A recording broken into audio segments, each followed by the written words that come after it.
नमस्कार, मैं अभिषेक और आप देख रहे हैं हिंदी सवेरा न्यूज। आइए रुक करते हैं खबर की ओर। द्वादश ज्योतिर्लिंग के मथुरा में दर्शन कर सकेंगे भक्त। श्री माथुर चतुर्वेदी परिषद के मुख्य संरक्षक महेश पाठक जनपद वासियों के बारे में हमेशा कुछ न कुछ सोचते रहते हैं। उनके द्वारा 12 ज्योतिर्लिंग की स्थापना करवाई गई। बता दें कि 23-24 जनवरी को अपने आवास एटीबी नगर में यज्ञ एवं पूजन करवाया गया। दिनांक 27 जनवरी को यमुनापल्ली पार पर द्वादश ज्योतिर्लिंग को स्थापित विधि विधान से कराया गया, जिससे कि जनमानस एक साथ 12 ज्योतिर्लिंग का पूजन कर सकें। इस अवसर पर महेश पाठक जी ने बताया कि वह सोमनाथ अखिल भारतीय तीर्थ पुरोहित महासभा के द्वारका कार्यक्रम के लिए गए और सोमनाथ जी के दर्शन पूजन के समय उनके मन में यह भावना आई कि क्यों न 12 ज्योतिर्लिंग को एक साथ मथुरा में बुलाया जाए और जनमानस के लिए कोई ऐसा कार्य किया जाए जिससे कि भक्त महादेव के सभी स्वरूप के दर्शन कर सके।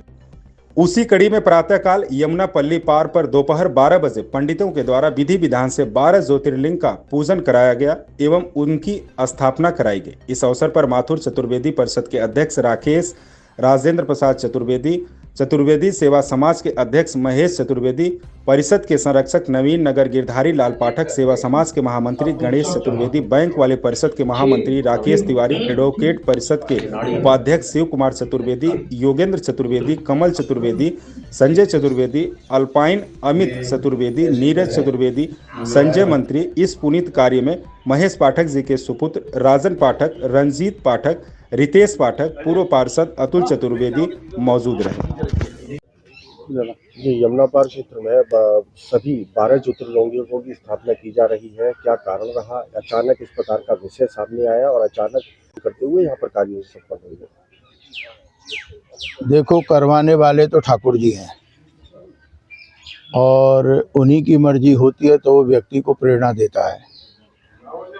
हमारे अखिल भारतीय तीर्थ पुरोहित महासभा का द्वारका में राष्ट्रीय अधिवेशन था, तो मैं उसमें गया। तो उसमें जब मैं सोमनाथ पहुंचा तो मैंने सोमनाथ के दर्शन किए और दर्शन करके वहाँ के पुरोहितों ने कहा कुछ फोटोग्राफी हो, तो प्रांगण में खड़े चर्चा हुई और इच्छा हुई क्यों न 12 ज्योतिर्लिंग को ब्रिज में उनका आह्वान किया जाए। हमने ये अपनी भावना वहाँ पर कही तो उनको भी ऐसा लगा कि पाठक जी ने कहा है, आदमी पूछते हैं और चले गए। जब मैं द्वारका पहुँचा तो वहाँ मेरे मन में ये बात सोमनाथ में आ चुकी थी।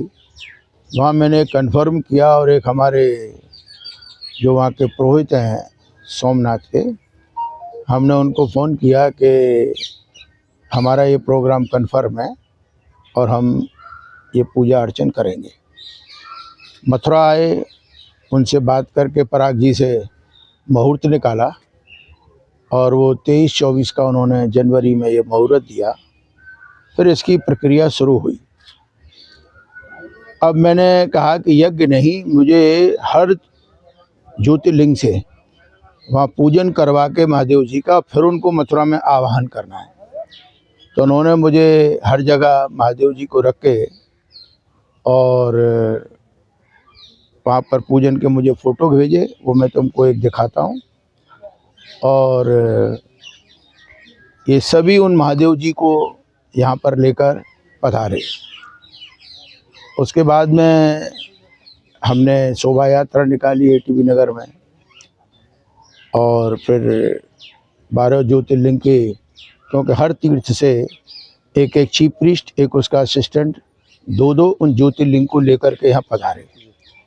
फिर उन्होंने पूजा अर्चना कराई और फिर रुद्री से उन्होंने यज्ञ कराया 25,000 आहुति दिलवा करके। तो हर ज्योतिर्लिंग पर मेरे परिवार का भी एक सदस्य बैठा और फिर ये हुआ। अब मैं चाहता तो इस 12 ज्योतिर्लिंग को अपने घर में ही, जहाँ मेरा महादेव जी का मंदिर है, मैं उनकी स्थापना कर देता, परंतु मेरी लड़की ने मुझसे कहा, पापा यहाँ पर तो कोई घुस नहीं पाएगा और आप ही दर्शन करेंगे। दूसरा, बहुत से लोग ऐसे हैं जो आर्थिक की दृष्टि से और दूसरे कारणों से 12 ज्योतिर्लिंग नहीं जा पाते और जिनको दर्शन नहीं होते। तो ऐसा करो कि जनता दर्शन कर सके। तो मेरे मन में आई मैं कहाँ स्थापना करूं।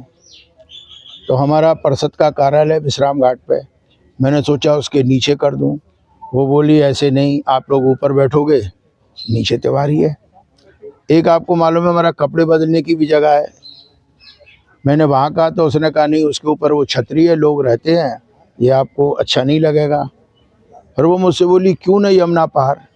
तो मुझे लगा ये महादेव जी की कृपा है। तो बोली वहाँ करो, वन है, खूबसूरत है। तो मैंने यहाँ विजिट किया। अब यहाँ आकर के मंदिर तो था, जीर्णोद्धार कराया इसका, और करा करके आज तुम देख रहे हो 12 ज्योतिर्लिंग की यहाँ स्थापना हो रही है। ये उन सभी ब्रजवासियों को जो न जाए पाए किसी कारण से ज्योतिर्लिंग पर, और जब उनकी इच्छा उन्हें दर्शन करना हो तो यहाँ इनकी प्रतिष्ठा हो रही है, यहाँ लोग दर्शन करें। और ये एक स्थल जो है बड़ा आनंदमयी रमणीक स्थल है, और ये देवभूमि भी है। तो जो भोले बाबा की कृपा हुई तो आज ये कार्यक्रम चालू है।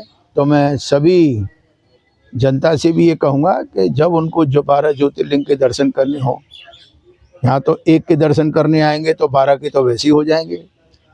और फिर क्योंकि मेरे पिताजी भी ब्रज में के बारे में बहुत जानते थे, तो जब बातें चली तो ये आई कि भगवान कृष्ण ने जब उनके माता पिता को दर्शन करने थे तीर्थों के, तो उन्होंने सभी तीर्थों का आह्वान ब्रज में किया, बद्रीनाथ भी, केदारनाथ भी।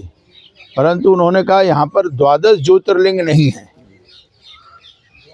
आप पूजा करोगे, परंतु इस तरीके से उनको लाना और यहाँ पर विराजमान करना, मैं समझता हूँ ये ठाकुर जी की कृपा है। और उन्हीं की अनुकंपा से आज भोलेनाथ की कृपा है और आप यहाँ कर रहे हैं। मैं आपको एक वीडियो दिखाऊंगा कि किस तरीके से वहाँ पूजा होती रही।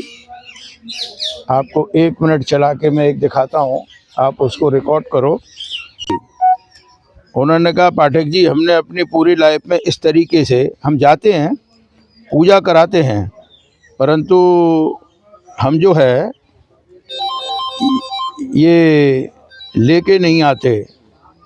तो मैं आपको एक ही दिखाता हूँ, महाकालेश्वर में जैसी पूजा हो रही है उसी तरीके से सब तीर्थों में